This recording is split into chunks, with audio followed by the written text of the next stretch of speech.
Aujourd'hui, à l'Immersion 3 questions, on parle du certificat d'autorisation de rénovation.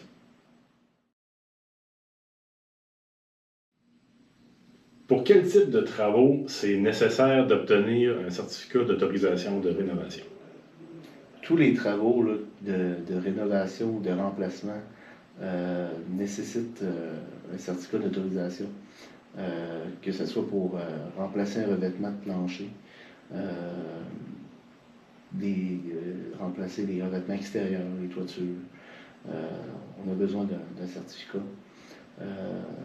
Également, lorsque vous faites des rénovations intérieures, vous faites vos armoires de cuisine, vous faites, on oublie souvent l'intérieur, mais les salles de bain. Puis ça peut être aussi changer les fenêtres. Ça nécessite un certificat d'autorisation pour des rénovations.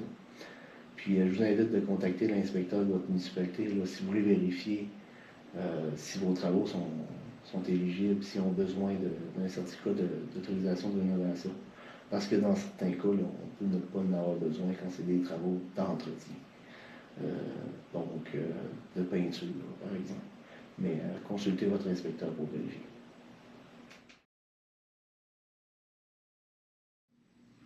C'est quoi la marche à suivre pour obtenir le certificat? Oui, pour obtenir le certificat, vous pouvez contacter la municipalité pour avoir un formulaire ou directement l'inspecteur qui est responsable pour votre municipalité. Dans ce formulaire-là, vous allez devoir fournir plusieurs informations de la nature des travaux. Je vous conseille aussi de vous prendre d'avance.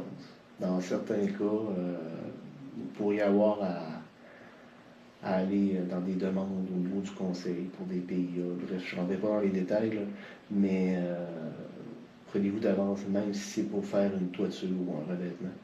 N'attendez pas une semaine avant que les travaux débutent. Fait que je vous invite à contacter l'inspecteur de votre municipalité. Là. Il pourrait également vous demander des informations supplémentaires avec plus de détails.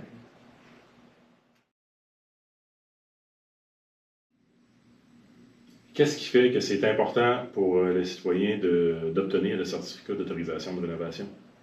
Comme pour un permis, le certificat d'autorisation, si on ne le prend pas, on est passé de l'amende. Donc, ça, c'est une chose. Il faut savoir aussi que l'inspecteur de votre municipalité vérifie si les travaux sont conformes au règlement. Donc, les matériaux, par exemple, sont-ils autorisés? Également, là, si vous ne faites pas votre demande de permis, vous n'obtenez pas de certificat d'autorisation, le rôle de votre maison, de votre propriété ne sera pas mis à jour.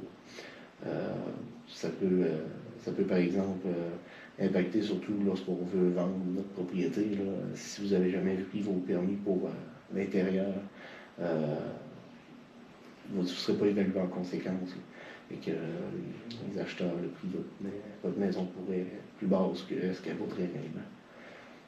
Donc, merci Nicolas, puis on invite les gens à contacter leur municipalité, leur inspectrice ou inspecteur municipal pour en savoir plus, puis pour entamer les démarches pour obtenir le certificat.